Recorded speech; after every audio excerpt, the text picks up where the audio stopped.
Hello, everybody, and welcome to another episode. Today's episode is going to be a solo episode. Just me, just me babbling away. I am going to be chatting, hopefully, over an interesting topic. Um, it's not going to be like my last solo episode, Confessions of a Grinder Addict. That one had one too many glasses of wine, of course, but this one, I am here, I am present, and I am going to be going through just a few things that I think are interesting, and hopefully you all think are a little bit interesting. Otherwise, you can skip this episode and wait for the next one. Um, this is going to be just things that I have learned over the last almost 10 years. Um, through my 20s. I think your 20s are a very interesting time. You are growing, you are learning about yourself. 20s in the media and just kind of in society is such a pivotal moment for a lot of people. It's always in the media. The 20s are kind of like your glory years, and you're never going to get those years back, and you got to live it up and whatnot. So, yeah, I guess I'm just going to go through a few things that I have learnt through my 20s, things that I'm looking forward to now that I'm 29. I'm going to be 30 years old in less than 5 months. Um, Things that I'm looking forward to in my 30s and why I'm looking forward to them and why I don't necessarily think the 20s are the best years of your life. Because let me tell you, for me and me personally, I've had some of the worst years of my life in my 20s and some of the hardest years of my life in my 20s. So, without further ado, let's get into today's episode. Hey there, and welcome to the Transparently Jordan podcast, where I'll be talking with a new guest each week, and we'll be covering topics in health, fitness, lifestyle, and so much more. So stick around and let's get into today's episode.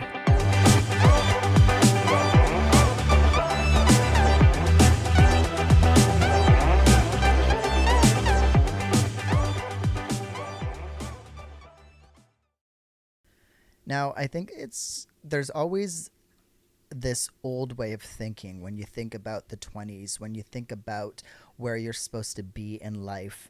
Um, in the past, it's been quite common for, people in an older generation to tell you that when they were 22 years old, they already had kids, they already had a home, they already had this and that.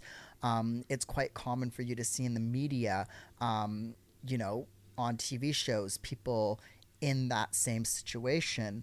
I think in the old days, I'm just gonna say old days, it was quite common for, people to think that by 20 or by 25 or by 30, you're supposed to have things figured out. You're supposed to own a home. You're supposed to have a wife or a husband. You're supposed to have kids. You're supposed to have started a family, a mortgage. You're supposed to have settled down by the time that you're 30. But again, I think this is such an old way of thinking. I don't know that by 30 you need to have those things. I don't know that, that this day and age it's achievable to have those things. In my opinion, sometimes it's even irresponsible for you to have children or have a mortgage or have all of these things by the age of 25. For a lot of people, things are very hard these days, with the cost of living, with the cost of homes, and the cost of feeding yourselves. For you to have a child and then need to provide food, provide security, and provide these things for somebody else when you can barely do it for yourself. I don't know. Personally, I think that's irresponsible. And again, 20, 30 years ago, that was quite normal. I think my parents had me when they were 22, 23. I don't really know, but um, it's not the same that it was back then. You can't buy a house anymore for $20,000, and it's really okay for you to not really know where you're going. You know, it's okay for you to be 28 or 29 years old and still have nothing figured out. I think for me and myself, I think this is the first year, or last year even, was the first couple of years that I slowly started to feel things were kind of falling into place and things were changing. Um, Up until that point, I had no idea what I was doing. I still don't really know what I'm doing. I'm in no place or no I have no wants to settle down right now or to have a family or to have kids and have a mortgage and all of that kind of stuff. But financially, with me, myself as a person, I am a lot happier and I am a lot stable now than I was even 2, 3 years ago. And I don't really know how that happened. Actually, I do know, or I can guess to why that's happened. And I think in a few minutes, I can maybe get into that on how I think, I feel a bit more stable now because it was just kind of like a chain reaction in a sense. And it was a lot of trial and error, a lot of failures, and things kind of just slowly fell into place. And I, for one, was were in many positions where I couldn't breathe in a sense. Things were so hard things and the struggle was so real and I was like, what am I doing? How am I going to do this? Me being in Australia by myself with no family, for example, there were many, many times where I was like, do I need to just pack up and move back home in with mom and dad because I don't know how I'm going to be able to do this anymore. I think another thing that we often get told is the 20s are some of the best years of your life. I definitely disagree with that statement. I've had some of the worst years of my life in my 20s. I've struggled. I've thought that I wouldn't be able to, get to the next day. I was like, how am I going to buy groceries this week? Things have been difficult. Things have been hard. And I definitely have felt lost. I felt alone. I felt unmotivated. I felt broken. I felt scared. All of these things over my 20s. And I know those are things that you're going to feel throughout your entire lifetime, but I definitely don't think the 20s were the best years of my life. I think they were some of the hardest years of my life so far. And I've definitely learned a lot through those experiences for sure. And I think that might be one of the reasons why I feel like I am where I am today, why I feel like I am a bit more stable today and happy today, because I've realized that I've virtually got through those kind of things, those struggles on my own. I'm here in Australia by myself. Again, no family. When I first moved here, I knew nobody. I had no friends, no family, nothing. And I've slowly built my communities, my friendships, and it wasn't really until again this year that I feel like things are just slowly falling into place. And I think it was those struggles that really, you get through a struggle and you have just a short breath and you can kind of see the light at the end of the tunnel, but then something else comes and you're like, well, I made it through the last struggle. I can make it through this struggle. But at the time, it feels so heavy, and I think things feel so hard. But just taking it day by day and not not succumbing to these struggles is quite important. It was important for me at least. But I think the last few years too, I've really started to try and be happier with myself. I think when you're in your 20s, you sometimes feel lost and you feel alone and you're trying to learn about yourself. You're trying to grow as a person. You're trying to figure out who you are as a person. And I think it wasn't until the last couple of years that I myself didn't really know who I was as a person. And I think over the last couple of years, I've really found myself, and I've really been trying to work through my traumas and try to embrace my traumas, because my traumas are why and who I am today. I think I have struggled getting through my traumas in the past because I always thought that they, would bring me down, and that um, the scenarios and the situations that I put myself in are never going to get better. I've always felt that I am a very quiet and shy person, and I know that's because of my past and because of my traumas.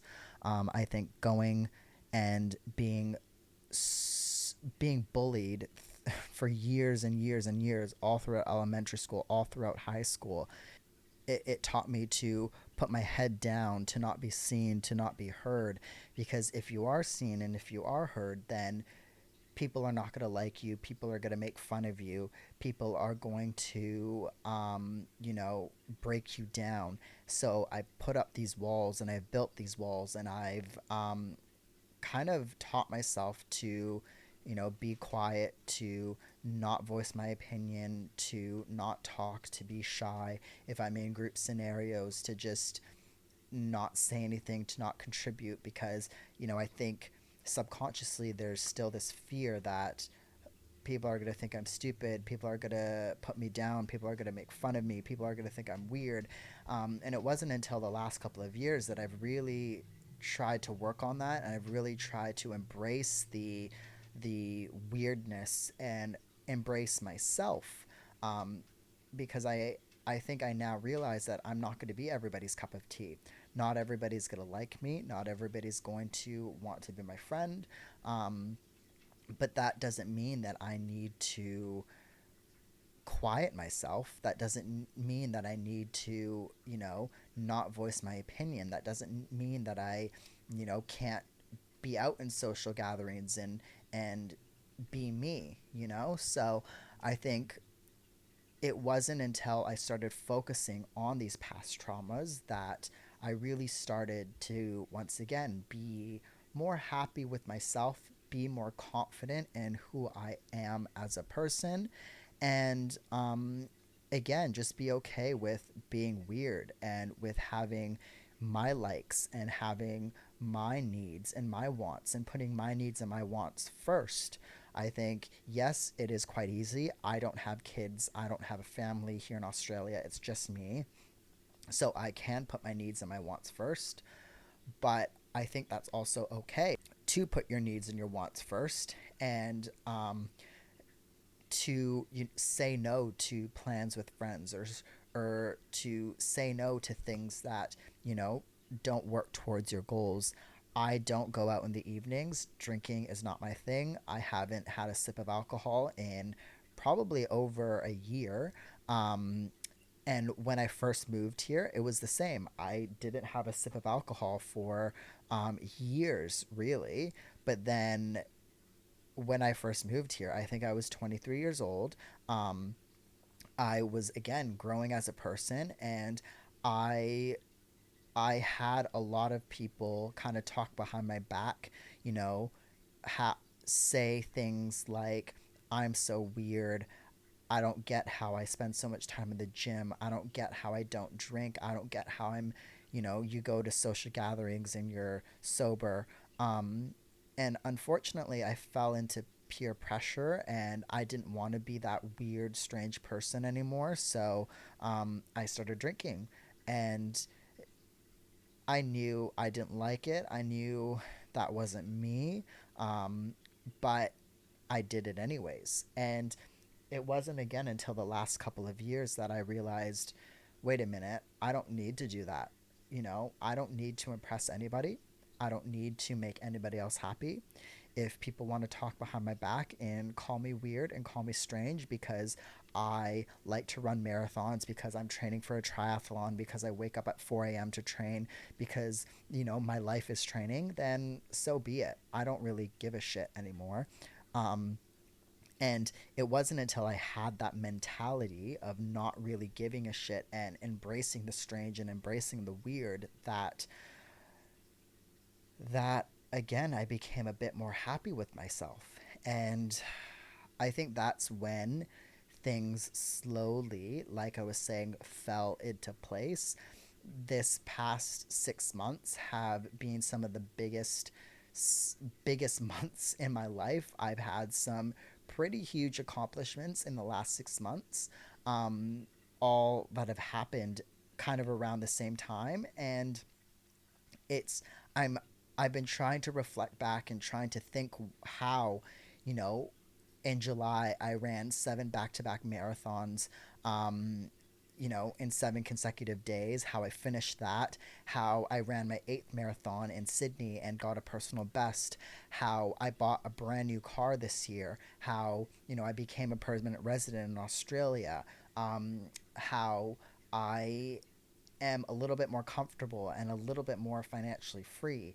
How I'm a little bit more happy with my life and myself as a person, and just trying to reflect with all of those things. I think, again, it was really over the last year, I've been trying to sit down and I've been trying to just focus on my goals and really put myself in a position um, where I only am doing things that align with the outcomes that I want and the goals that I want. Um, an example is this year I switched jobs. I have been in private practice for the last 5 or 6 years, and I switched to aged care, which is something completely different. But I don't know that I can go back to private practice anytime soon, because the fact that I now have so much more time for me, that I'm not stressed anymore, that I can train, that I am actually getting paid what I feel like I'm worth. Um, I'm not leaving work feeling defeated anymore. I'm not leaving work feeling exhausted. Um, all of those things I think have massively changed my life in the last 8 months since I've been at this new job.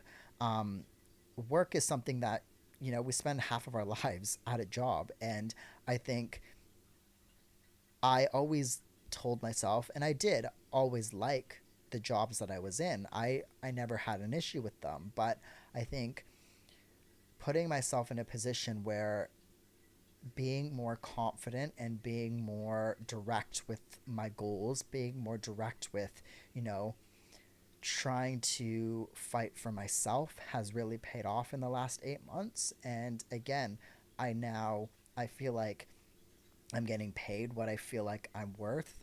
Um, I'm actually like every day I feel more successful at work.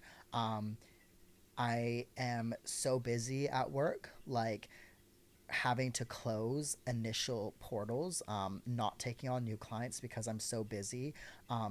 It's just a testament of hard work and of what I've really been trying to focus on. Um, I am the type of person where I don't think work is my life and I don't want work to be my life. I want to leave my 9 to 5 and not have to think about it for, the morning, the rest of the day.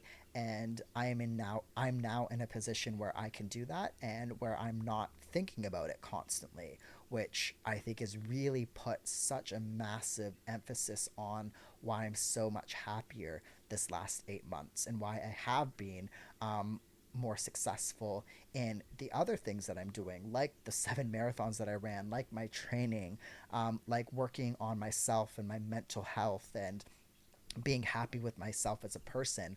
All of those things I think I am able to do now because I can spend more time on those things. And I'm not just having to focus on work all the time. So I think that's something that is quite important to realize, and something that I just now have started to realize. I think when you are in your 20s, you are told that you need to stick out with a job, or you need to hang in there, you need to work hard, and um, yes, you need to do all of that. You need to work hard, and things aren't just going to be handed to you or anything like that. But if you don't like where you're at, if you don't like a job, let's say, if you don't like um, you know, how you're being treated, not that I've felt any of these things, but if you don't like all of that, then go out, find another job. Once you've done it, quit the job you don't like and move on to the next. It's okay to bounce from jobs. You don't need to give a company 20 years of your life. You don't need to be loyal to a company anymore these days. And the older generation doesn't get that. Um, Companies don't give a shit about you. Okay? At the end of the day, they don't care about you. So why should you be loyal to them for 20 years? All of these older, generations who have worked for these companies for 30, 40 years, um yes, they've been loyal to these companies, but at the end of the day, when it comes down to it, if a company needs to cut costs, if a company needs to save money, they'll fire you or they'll let you go with a snap of a finger. They don't give a shit about you. So, why are you spending so much effort on these corporate jobs or on this company or on, putting all of this extra in your company when they're not going to give anything back to you? And it wasn't until recently that I realized that. I thought I need to always go above and beyond. I thought that I always need to drain myself, but I'm not doing that anymore. I'm doing my work. I am doing a very good job at my work. I am being an effective physio. I'm being a great physio. I'm helping out where I can, but I am sticking to my job description. And if there are other tasks or if there are more work or other things, I am saying, no to those things. Or I am saying, yes, but we need to have a sit down and we need to discuss my position because I am being compensated for all of this. And if you want me to do more, then I would like to be compensated for that. I don't I don't think that's an issue, um, discussing that with the manager. And I think a lot of people, again, back to the older generation probably thinks that there is an issue with that. But I'm sorry, that's how I feel. And again, that's what I've been doing. And I've been a lot more successful in the last 8 months than I've ever been in my career, really, because I've done that. Now, going back to having it all figured out. Again, I don't know that you need to have it all figured out. I know a lot of people in their 30s that don't have shit figured out. If you scroll through TikTok, one of the things that I fucking hate the most is you have a 36-year-old and in their description of what they're looking for, it's still figuring out my dating goals or still figuring it out. Like, bitch, what are you fucking figuring out? Like, your hairline is receding, you're you're balding, like you're you're 36 years old. But at the same time, I get it. If you don't know where you are or who you are as a person, even in your 30s, 30s are the new 20s, apparently. But the difference is, most of the time, by the time you're in your 30s, you have a little bit of money, or you're at least a little bit more financially stable, which is, I think, why these days the 20s are so hard because you're not financially stable. You're in uni, or you're still trying to build a business, or you're starting a business, or you're trying to buy a home, or all of these things you're doing in your 20s, and that puts you in a pretty hard position financially. So when you're doing that, you don't really have money to travel, or you're spending all of your money on traveling. There's one or the other, really. You're either taking up experiences and building a life, or you are focusing on your career and you're losing on all of that. Which kind of brings me to a quote that I heard, and that I read. And it goes something like, your 20s are either about living it up, enjoying experiences, and then being behind in your career, or starting your career, but then missing out on experiences in life. I definitely think that is a thing, but I think you can also potentially do both.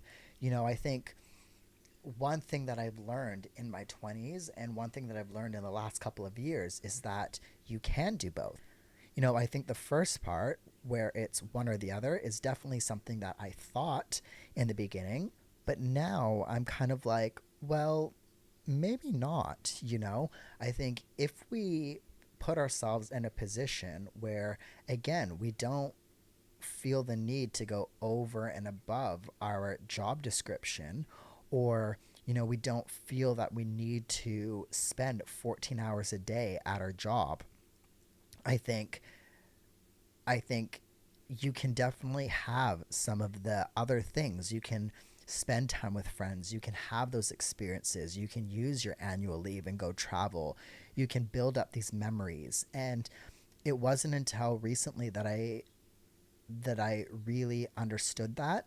I think having the time now before and after work has allowed me to do those things. And I think 28, 29, the last 2 years, I've built a lot of good, fond memories that I didn't build before that, because for me it was one or the other.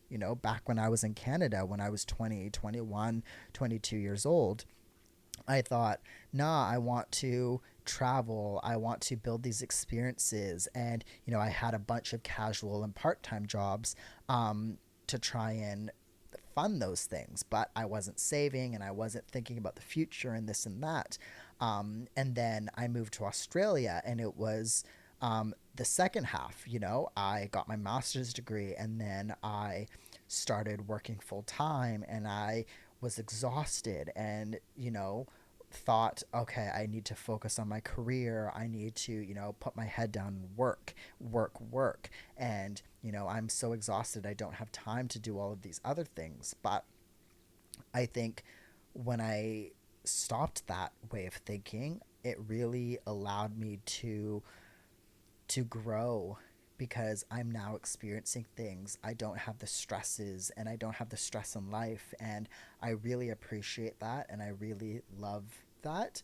Um, and it's easier said than done, but again, I think unless you are trying to, uh, I don't know, I think even if you are trying to build your own business, or even if you are trying to do a startup and whatnot, yeah, you do need to probably work a little bit harder, and yeah, you probably do need to say no to a few things. But I definitely still don't think that you need to sacrifice your wants and your needs and your happiness for that.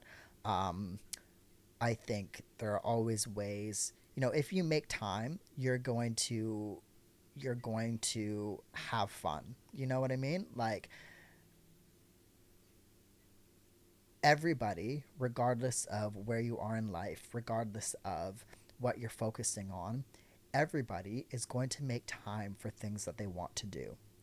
Whether that be playing video games, whether that be training for a marathon, whether that be baking, whether that be doing, your hobbies or your likes and your wants. Everybody's going to make time for that. So you could be the busiest person in the world, and they probably still make time to go to the gym or to eat well, or this and that. And yes, maybe they hire a personal trainer, or maybe they hire a dietitian or somebody to cook for them, but they're still going to the gym. They still eat healthy. They don't order fast food or things like that. So I think I think everybody can make time for that, and um, you don't need to focus on your career or focus on your happiness. It can be both, and it's about practice, and it's about figuring out how that works for you. But I think your 20s are the time to really focus on that and not forget about that, so that when you get to your 30s, you have that kind of figured out, and that's one less thing to stress about, because there's a lot of things to stress about these days, people, and you don't want that to be a stress. I hear this all the time, and I hate when I hear this. I hate my job. I hate, going to work, or I wish I could quit, or blah, blah, blah. Again, we spend half of our lives at work. I really don't get people in that situation, because I'm a big believer, if you don't like it, quit and find something else, or find something else first and quit. That's probably what I recommend. Um, like, life's too short to be somewhere 8, 9, 10 hours a day and hate it. Like, if you're in that position, I'm sorry. I feel like you've put yourself in that position. I totally get sometimes you have to be in those positions. If it's a single mother and she needs to work 5 jobs, or she needs to do jobs that she doesn't want to do, like work in a grocery store, or work in customer service, or this and that. I get it. But I think for the people that are not in that position and complain, those are the people that I have no empathy for, because, if you don't like it, find something else. All right, you guys, I'm going to stop it there, because I could babble on more and more and more. But yeah, those were just a few things that I written down and I kind of wanted to chat about. Um, Things do get better. I I know a lot of you listening are in the 22 to 25 range, and again, things do get better. Hang in there. 20s are hard. I know sometimes you're like, what the hell am I doing? Where am I going? But just really try to focus on yourself. Really try to take it day by day. And that's what we can do. That's all we can do, really, is take things day by day and just kind of work from there. All right, you guys, thanks for listening to this week's Babble. I will talk to you all in the next episode.